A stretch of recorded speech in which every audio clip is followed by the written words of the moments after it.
বিসমিল্লাহির রহমানির রহিম। আসসালামু আলাইকুম। দীর্ঘদিন অসুস্থ থাকার পর আপনাদের সামনে কথা বলতে পারার জন্য আল্লাহর কাছে শুকরিয়া আদায় করছি। আমার কারাবন্দী অবস্থায় আপনারা আমার কারামুক্তি ও রোগ মুক্তির জন্য সংগ্রাম করেছেন, দোয়া করেছেন। সেজন্য আমি আপনাদের সকলকে ধন্যবাদ জানাচ্ছি। দীর্ঘ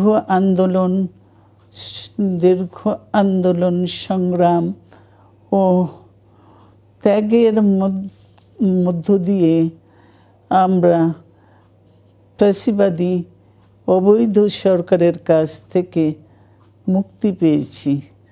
আমি আন্তরিক ধন্যবাদ জানাতে চাই আমাদের বীর সন্তানদের, যারা মরণপণ সংগ্রাম করে এই অসম্ভবকে সম্ভব করেছে। শত শত শহীদদের জানাই শ্রদ্ধা। এ বিজয় আমাদের নতুন সম্ভাবনা নিয়ে এসেছে। দীর্ঘদিনের নজিরবিহীন দুর্নীতি, গণতন্ত্রের ধ্বংসের স্তূপের মধ্য থেকে আমাদের নির্মাণ করতে হবে এক সমৃদ্ধ বাংলাদেশ। ছাত্র তরুণরাই আমাদের ভবিষ্যৎ। তরুণরা এই যে স্বপ্ন নিয়ে বুকের রক্ত ঢেলে দিয়েছে, সেই স্বপ্ন বাস্তবায়নে করতে মেধা, যোগ্যতা, জ্ঞান ভিত্তিক গণতান্ত্রিক বাংলাদেশ গড়ে তুলতে হবে। শোষণহীন সমৃদ্ধ বাংলাদেশ।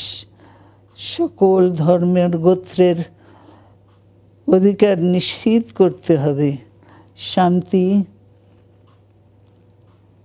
প্রগতি আর সাম্যের ভিত্তিতে আধুনিক বাংলাদেশ নির্মাণে আসুন আমরা তরুণদের হাত শক্তিশালী করি। ধ্বংস নয়, প্রতিশোধ নয়, প্রতিহিংসা নয়, ভালোবাসা, শান্তি ও জ্ঞান ভিত্তিক সমাজ গড়ে তুলি। আল্লাহ হাফেজ।